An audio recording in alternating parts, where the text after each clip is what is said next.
안녕하세요. 뻔뻔한북덕방입니다. 구독과 좋아요, 알림 설정, 회원가입 부탁드리겠습니다.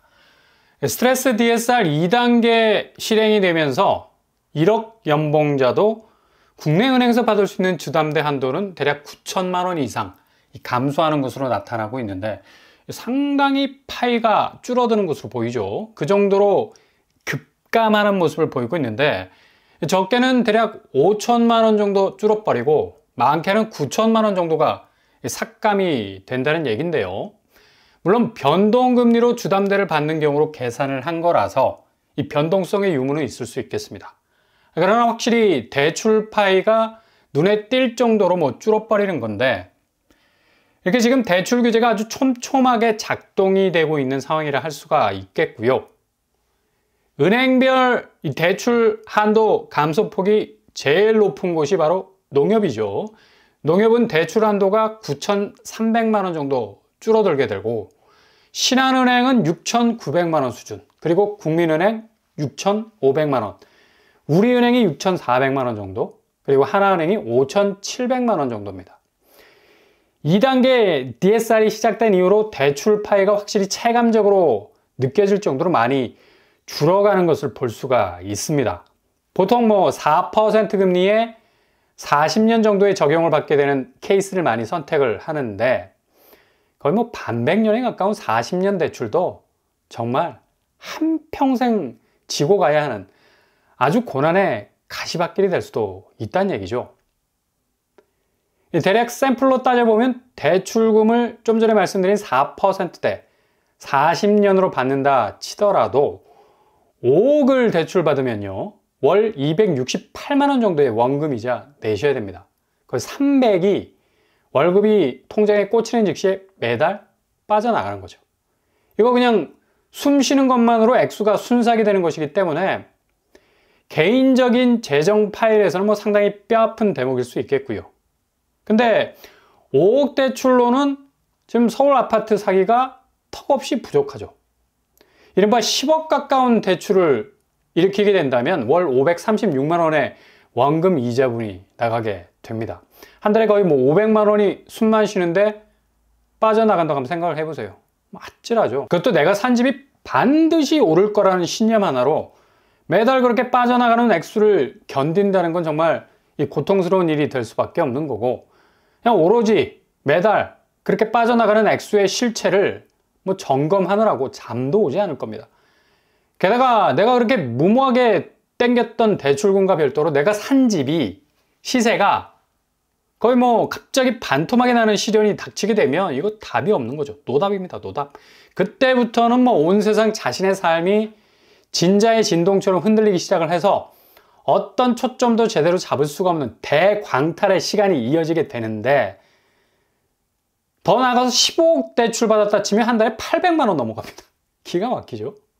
근데 이렇게 이론적으로만 가능할까라 생각했던 대출 액수가 요즘 서울에서 분양하는, 특히 강남 쪽 로또 분양이라고 불리는 분상제 아파트들, 이 DH방배가 국평이 22억 정도였으니까 대략 10억 이상의 대출 받아야 해결이 되겠죠. 그리고 청담 르엘 같은 경우는 국평이 25억 정도 하니까 거의 15억 이상 대출 땡겨야 되고, 초반에 말씀드린 스트레스 DSR 2단계가 시행이 되면서 애초에 이런 무리한 대출을 원천적으로 막아놓기 시작을 한 건데, 그러나 이게 우회적으로 흐를 수밖에 없어서 일명 풍선 효과라고 하지 않습니까? 이런 엄중한 상황인데도 10억 이상의 대출 비율이 강남 집을 사기 위해서 빚을 낸 사람들 24%가 10억 이상을 빌렸다는 거예요. 이른바 초연끌. 초인류라는 말은 들어봤어도 이 초연끌이라는 말은 이제 이렇게 10억 이상을 그냥 아무런 생각 없이 빌리는 분위기를 빗대서 하는 말인데, 아니 말이 10억이지 이게 실제로 현금으로 세기도 어려운 돈 아닙니까? 이렇게 초연끌이 강남 쪽이나 서울에서 집중적으로 오른 지역 위주로 집중이 되는 이유가 뭐겠습니까? 바로 절대로 서울 집값은 떨어지지 않는다라는 생각 때문인데, 이게 정말 거의 달리는 경주마 시각이라는 얘기죠. 대부분의 경마장 말들은 시야를 90도로 좁혀 놓습니다. 헝겊을 말 눈 주위에 검은색으로 붙여놔가지고 시선이 분산되지 않도록 무조건 앞만 보고 달리도록 하고 있는데, 지금 서울 집을 사기 위해서 10억을 너끈히 빌리는 이 관점이 이것과 뭐 다를 바가 뭐가 있겠습니까? 좀 전에 10억만 빌려도 4% 이자라는 가정하에 원금이자 500만 원 숨만 쉬어도 나가는 상황인데, 이런 추세가 9월 DSR 2단계가 실행되지 않았을 때는 뭐 거의 종잡을 수 없을 정도로 무한 무대뽀로 대출이 실행이 되다 보니까 8월은 10조에 가까운 가계대출이 증가한 것 아니겠습니까? 아니, 얼마나 사람들이 돈을 빌렸기에 10조라는 돈이 한 달에 늘 수 있지? 라는 의구심을 한 방에 날려줄 수 있는 지표가 바로 10억 이상을 빌려가는 수요들이 많았기 때문이라는 얘기고, 거의 뭐 25%의 비율로 뭐 강남 집을 사려는 사람들, 초고액을 빌려간 걸로 보여지는데, 전체 구간별로 봐도 적어도 5억 이상을 땡긴 사람들 부지기수입니다. 비율로 보자면 37% 정도. 5억도 이거 작은 돈 아닌데. 원금 이자를 월 300 가까이 내야 하는 상황이 발생을 하고요. 이게 구간별 대출액 중에서 가장 보통의 노멀한 그런 비율을 보이고 있는 것도 충격적이죠. 그리고 7억 이상도 15%나 되고, 10억은 뭐 거의 1% 미만이지 않을까라는 생각을 확 뒤집어 엎어버리죠. 철저히 까발리는 6% 이상 빌려간 걸 볼 수가 있습니다. 5억 이상으로 따지자면 거의 뭐 60% 이상이 이 액수 이상을 빌린 겁니다. 아찔하죠. 만약 자산시장 파토나면 뭐 자칫 기우뚱할 수도 있겠고요. 이렇게 지금 한국 부동산 대출 상황이 리스크가 클 수밖에 없는 게, 결국엔 이렇게 막대한 돈을 빌린 건 스스로가 선택한 아파트의 가치가 예상대로 올라줘야 한다는 전제가 있기 때문입니다. 여기에 목숨을 건 건데, 이런 극단적인 선택지가 과연 얼마의 퍼센테이지로 맞아 들어갈까? 집값이 조금 주춤한다는 분위기가 쎄한 신호가 오면 온 사방 뭐 들끓듯이 집값을 어떻게 해서든 띄우려는 분위기, 왜 일어났겠습니까? 바로 이런 아킬레스건이 있기 때문에 그렇죠. 기본 뭐니 해도 머니가 걸려있는 문제이기 때문에 사람의 눈에서 광선이 나올 수밖에 없는 거죠. 그러니 집값 띄우려는 시도들이 거의 뭐 거래 현장에선 다반사로 일어나게 됐고, 대부분 신고가, 정고점, 최고가라 불리는 거래들은 여전히 뭐 등기가 쎄하게 붙어있지 않는 경우가 다반사인데, 중간에 계약을 취소해버리는 경우도 많다는 얘기죠. 그래서 법률 위반만 거의 뭐 500건에 이를 정도로 압도적인 집값 띄우기식의 거래들이 많이 벌어진 건데, 아파트 매매 뒤에 미등기로 인한 과태료 처분이 거의 뭐 200건가량이 발생하면서 자전거래, 허위거래에 의심되는 미등기 행위가 절대로 뭐 근절이 되지 않는 모습 보이고 있다는 얘기입니다. 결국에 이렇게까지 하는 이유는 좀 전에 말씀드리지 않았습니까? 집이 꼭 올라야 할 지상과제가 있기 때문이라고. 이유는 집이 올라간 액수 이상으로 대출을 받았기 때문인데, 이걸 해결하기 위해선 집값 자체가 떨어지면 엄청난 손실을 입을 수밖에 없는 비정상적인 레버리지 때문인데, 이런 이유로 필요 이상으로 집값이 이상한 궤적으로 들썩거리기도 하고, 전혀 뭐 호재가 없는 상황에서도 정고점 회복 혹은 신고가가 혜성처럼 등장하는 일들이 반복이 되어 왔었죠. 실제 뭐 거래 현장을 보더라도 레미안 원밸리는 최고가 60억을 찍었다가 바로 2주 후에 48억으로 떨어지는 일이 발생을 했습니다. 물론 뭐 한강뷰라는 조망권이 압도적으로 중요하다고 생각이 되기 때문에 이런 뭐 거래가가 나온 것 같은데, 그러나 아무리 한강뷰라 해도 거의 12억 차이가 나는 낙폭으로 크게 떨어지는 모습을 연출하다가 다시 47억까지 떨어졌고요. 이게 뭐 그냥 이틀 만에 다시 3억이 올라가는 50억 거래까지 나오게 됐습니다. 일단 레미안 원밸리 60억 거래 시대가 열렸다는 포문이 활짝 오픈이 되는 듯 하더니만 결국엔 12억 폭락, 그러다 13억까지 폭락하는 궤적.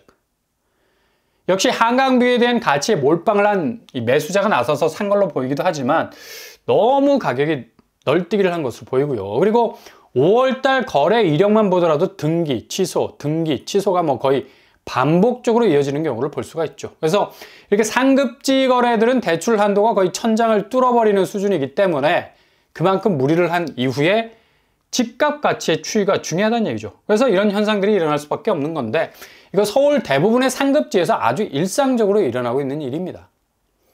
아크롤 리버파크 역시도 뭐 액면으로 쓱 하고 스캔을 한번 해봐도 등기와 취소 거래가 거의 시소 타기를 하고 있는 걸 볼 수가 있죠. 반포 아리팍은 뭐 최고가 여기도 60억을 찍었습니다. 반포 대장단지들이 초고가 행진 랠리를 한창 보여주고 있는 상황이었는데 이전 거래들은 뭐 대부분 취소 거래들이 그림자처럼 붙어 있는 것을 볼 수가 있고 대체로 가격이 앞으로 치고 나가기 전에 밀어주는 역할을 많이 하는 것으로 보이죠. 그리고 60억 신고가 찍고 나서 5억 정도 하락하는 55억 거래 이후로 다시 57억까지 거래가 나왔었는데 이 거래는 취소가 된 상태로 나타나 있습니다. 이렇게 강남 쪽 대출 파이가 10억 이상이 20%를 넘는다는 사실. 그리고 등기 취소가 반복이 되면서 신고가가 나타나는 현상들. 역시 집주인들이 대출 파이가 커지면서 뭐 급할 수밖에 없는 거죠. 집값이 제대로 날아줘야 한다는 부담이 있다는 얘기고요. 만약 뭐 강남 집값이 조정을 받기 시작하는 날이 오면 정말 암담한 상황이 펼쳐질 수밖에 없는 건 이렇게 무대뽀로 대출을 받은 사람들의 계획이 그대로 수포로 돌아갈 수 있는 리스크가 생길 수밖에 없다는 얘기입니다. 그런데 지금 부동산 둘러싼 분위기 아주 쎄하게 돌아가는 시점이라서 집값에 대한 장담을 하지 못한다는 얘기입니다. 결국엔 중개사들이 실거래 계약만 취합해서 분석한 통계, 이게 가장 체감도가 높은 집값 상황을 고스란히 보여주는 지표인데 기존 역대급 상승이라는 데이터와는 완전히 다른 모습을 고스란히 보여주고 있다는 점. 결국 실거래 계약 이길 장사는 없다. 아무리 집값이 다른 신호를 보낸다 해도 현장에서 계약서 쓰고 최종적인 거래가를 확정하는 페이퍼, 무시할 수 있는 정보는 이 세상에 없다는 얘기죠. 결국 8월 서울 거래가는 4.5% 정도가 하락이 됐다는 건데 이후 부동산원의 매매가격 지수 지표를 살펴보면 시간적인 딜레이 현상이 어느 정도 지연이 되었는가를 알 수 있는 대목이 될 수 있을 것 같고요. 이렇게 되면 결국 지금까지 5억이네, 10억이네, 15억이네 하면서 특히 서울 상급지에 몰렸던 막대한 양의 대출 자본금들은 죄다 엄청난 위기를 맞이할 수 있을 가능성 높다는 얘기입니다. 증시의 매도세가 훌훌 외국인 중심으로 털고 나가려는 셀코리아의 분위기, 오늘도 뭐 영락없이 외국인이 7천 가까이 넘게 빠져나가고 개인과 기관이 이걸 고스란히 방어를 했습니다. 그냥 계속적인 방어만 이어지고 있는데 부동산 시장 역시도 이젠 뭐 매수세 사라지고 매도세가 외국인 장세처럼 빨리 털어내지 않으면 자금이 경각에 달려 있겠다라는 급박감이 몰려올 수도 있다는 얘기죠. 상급지 거래 궤적이 이렇게 왔다리 갔다리 한 적이 없을 만큼 최고가에서 역대급 폭락으로 연속적인 괴리를 보여준다는 건 그만큼 가격이 생각만큼 움직이지 못한다는 거고 필요 이상의 자금을 끌어모은 심리는 거의 절벽에 가까우리만큼 초조해질 수밖에 없다는 얘기죠.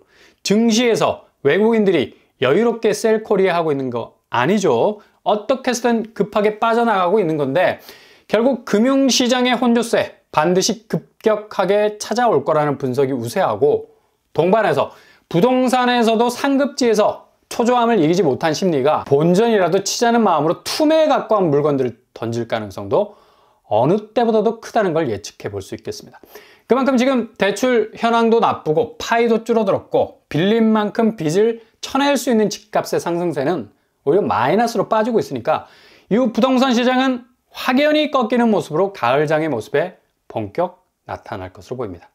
잘 기다리신다면 정말 확실한 틈새가 보이는 기회가 올 겁니다.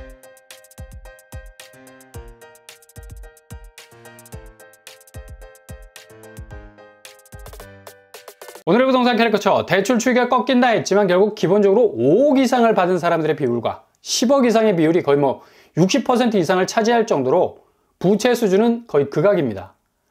어떻게 이렇게 막대한 비용을 지불하기 위해 돈을 끌어왔을까라는 생각이 들 정도인데 그만큼 집값이 계속 오를 거라는 생각이 깔려있기 때문이죠. 그러나 판세는 부동산을 저격할 만큼의 변동성의 요소가 커서 아주 커다란 자산 시장의 지각 변동이 올 것으로 보이는데 정말 올가을 한국 부동산 시장이 어떤 운명을 맞을 것인가 지켜봐야 할 시점인 것만은 분명해 보입니다. 오늘도 응원합니다. 항상 여러분의 길이 꽃길만 되실 수 있길 바랍니다. 산업반발한복 똑바로 마치겠습니다. 구독과 좋아요 부탁드립니다. 감사합니다.